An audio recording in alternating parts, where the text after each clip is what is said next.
Hi, this is Aimee Buchanan, and today we are going to talk in this brief tutorial about blog optimization techniques. So let's get started. This is what we will learn. We're going to talk about why optimization is critical for your site. I'm also going to talk about what the main goal of your content should really be, what elements specifically affect on-page optimization, and what elements specifically affect off-page optimization, and how to piece it all together. I'll do a quick intro before we move forward. Again, my name is Aimee Buchanan. I don't have a rags to riches story. I sort of grew up in a modest household. I grew up in Spain and we moved to the US in 1984. I have a college degree in psychology and a certificate of design. And that kind of led me to a career as an instructional designer. I'm also a speaker. As you can see, I'm also a blogger. I love photography and I love to coach and inspire change.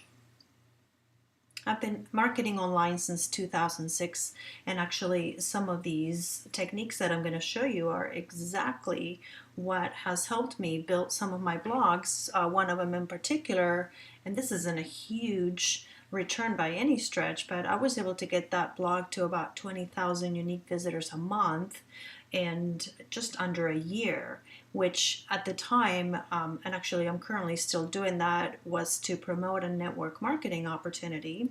And that blog led me to make about between $2,000 and $4,000 in residual income. And that's all in under 2 years or so of building that blog, which I'm still currently building today. What should be the main goal of your content? I believe the main goal of your content should be to educate, to entertain, to inform, or to engage an audience. In the first 6 seconds of when somebody lands on your website, they will decide whether to stay or bolt. So think of your website, okay? So visit your homepage and decide, or take a look at it, and determine what are people seeing? What message are you delivering? What stands out on your website? What is the brand that you are showing the world? Is that what you want? Is that what you want people to see? What you see with your own two eyes? Now take someone, a friend, a buddy, a family member, and ask them to visit your website. Don't tell them what it is about or anything like that. Just say, listen, I need your help. I need you to just go look at my website. I don't want you to click around. I just want you to look at my homepage and tell me what it is that you think I do. Okay, and listen to that response and see if that is a response that you were expecting, okay? And this isn't a sales tactic. This is just for usability purposes, right? So sometimes, and I've done this too before, you'll build something and you think that it's going to perceive to one way, and then I'll have my husband look at it or something and he'll go to it and he'll think something completely different, which is not at all what I intended for, the vision to be. So do that, as just a practice, just to see what other people are seeing, and decide whether that's something you want to change or not. Okay, the main goal of your content should always be focused on offering value. If your website is all about selling something and there's no value or information whatsoever on your blog, visitors will come, they'll see, they'll leave right away. So visitors mean nothing if they're not staying around, okay? So focus on value on your blogs. Okay, so let's talk about why optimization is critical to your site. Obviously, you want to optimize your content so that it is found by others. And by this, I mean somebody going to Google, typing a search query, and based on the relevancy of your content, Google returning your website or the link to a particular post to that person that is querying. So that is one way that people will find your website, and that's why you want to optimize it. Also, I imagine that you don't want to spend all your money on paid marketing, and that you eventually would like to see visitors coming to your website that have found it naturally or organically. Okay, in other words, without you having to pay for that click or pay for that person to get there. I always say that the person who found you naturally is the most targeted visitor that you will probably ever have. So work on optimizing your content so that you show up on Google without you having to pay for it. I also believe that organic visibility gives you higher credibility. If you're going on Google and you search for any word, how to build an XYZ, and someone's website comes up, not in the paid section, I don't ever even click on those, but in the regular natural section, that's going to be a pretty, if you click on it and you go and the content is exactly what it said it was. Oftentimes I've landed on a website where it has nothing to do with, my keywords, obviously, that I searched for. But if your content has to do with the keywords, then that is going to give you a lot more higher credibility to the person that's reading your content, because you came up in the first page of Google. A lot of people don't even go to the second page of Google. They find their answers right there, grab them and go. So your goal is to optimize your site to get on that first page of results. And as far as I'm concerned, and I think I just mentioned this, I no longer click on any paid ads that are returned by Google. So if I'm looking for something and your website does not contain relevant enough content to return it in the search queries according to Google, I will just keep looking until I find a website that matches the keywords that I'm looking for. Okay, so let's talk about specifically what elements will affect on-page optimization. Now, just a quick disclaimer, this does not mean that if you go to your post and you do all this stuff right, you're going to come up on the first page of Google tomorrow. You have to also consider how many other people may be competing for the same keywords that you may be optimizing for. You want to make sure that you are going to identify what you're going to be writing about based on what people are looking for, right? And how they're looking for it. And you can do that very easily and free by going to, it used to be the Google Keyword Tool, now it's called the Google Keyword Planner, and it's linked to Google AdWords, but you don't have to use the Google AdWords pay system. But you can certainly use the Keyword Planner to go over there, and let's say that your content is, work or online businesses, right? So you want to figure out what kind of keywords or in keyword combinations are people searching for within the scope of online business or internet marketing or, blogging, whatever. So you're going to go over there to that tool, and once you type that word in there, and it's very, very easy, very intuitive, you can click return and it'll give you a list of all of the keywords that people are searching for. And in one column next to them, you will see how often that query is being entered per month. So how many people are looking for that particular keyword or keyword combination related to what you put on there. And also what kind of competition it has. So it's going to kind of break it down into low, medium, and high. So what you want to do is go for a high search number. So lots of people are looking for the word underwater basket weaving, and low competition.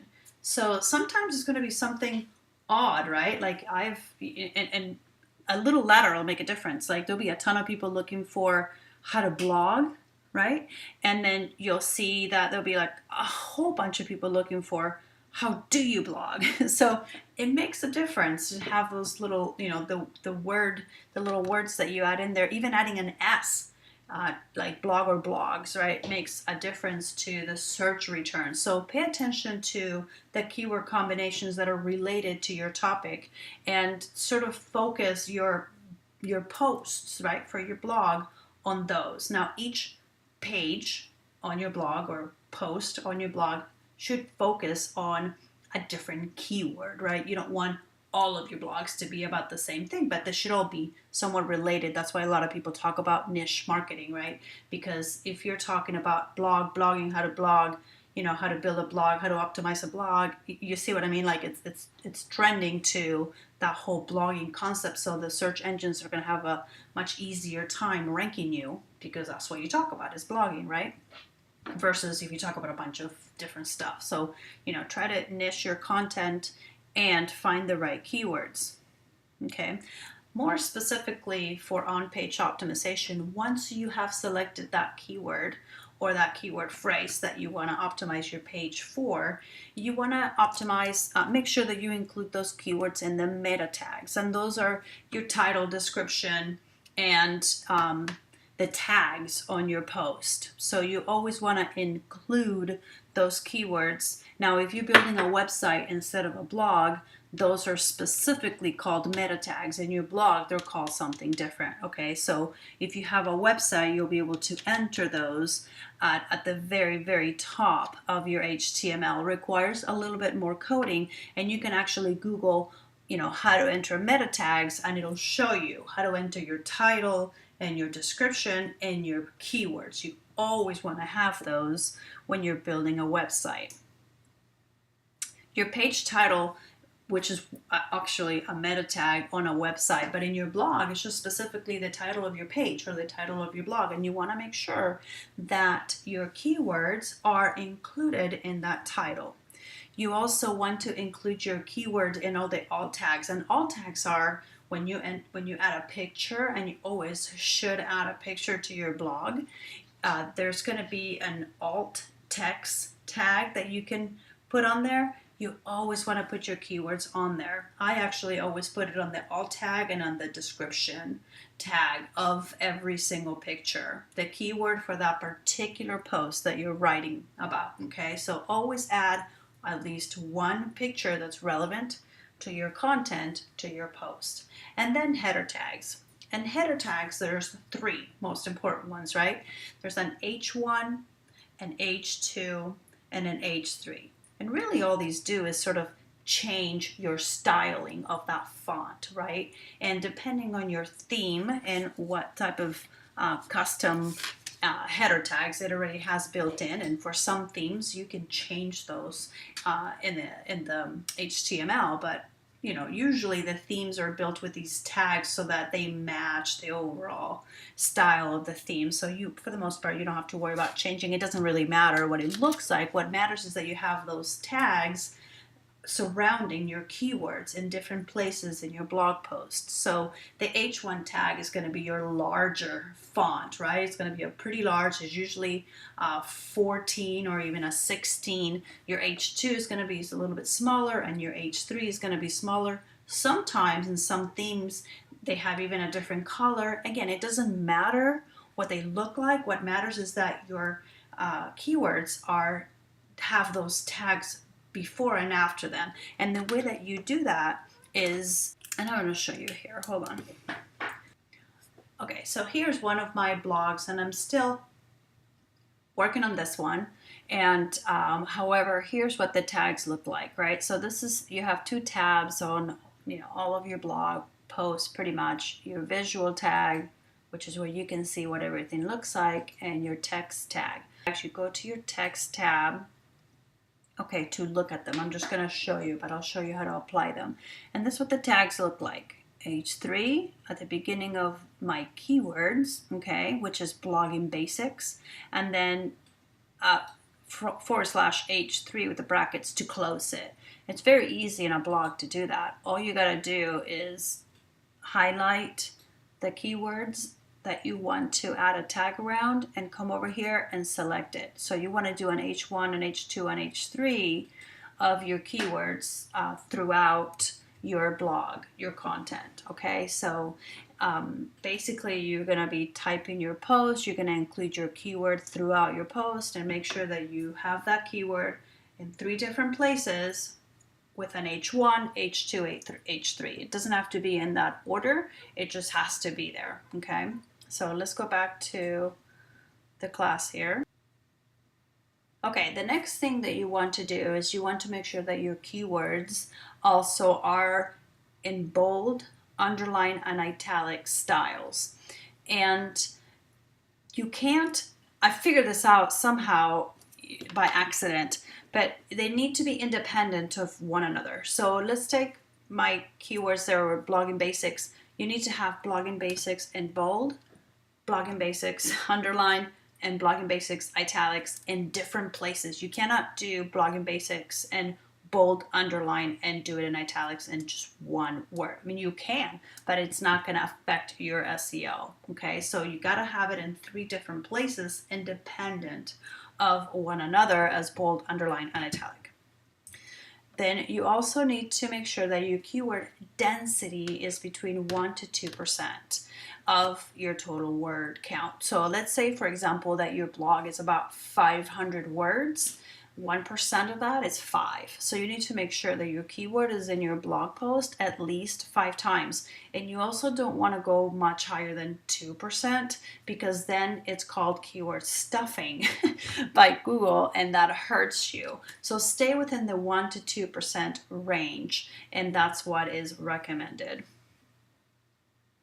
You also want to include internal links. So if you have other blog posts, you can refer to those. For example, because my niche is on blogging and blogging tutorials, I do naturally just reference other tutorials that I have already talked about so that people know that they need, for example, not only how to create a page, but also how to SEO that page, and I link them to an SEO post within my blog.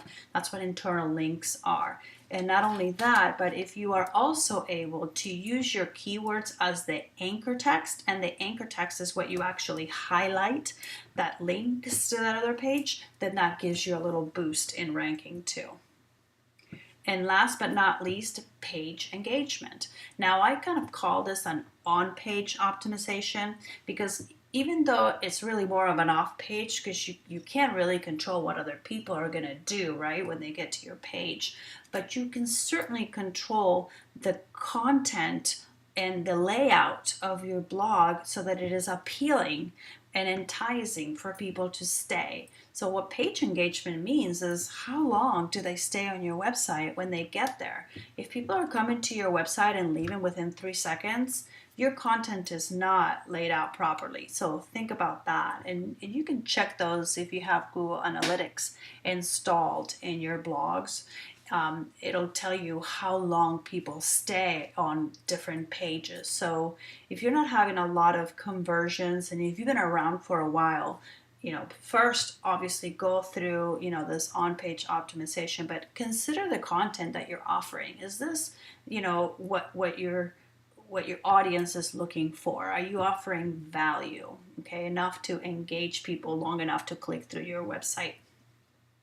There's also other elements, obviously, to optimization, which is off-page optimization. Now, these we don't necessarily have a lot of control over. These are things that are just outside of our website. Let's talk about what those are real quick. One of them is quantity of backlinks. Now, you have a little bit of control over that because clearly you can go add backlinks to your website. Now, the reason I put low next to that is because this used to be huge back in the day of Google. It used to have a very high emphasis on the ranking, but not anymore. So although you do need some, backlinks, the quantity of them is not as important anymore as the quality of the backlinks.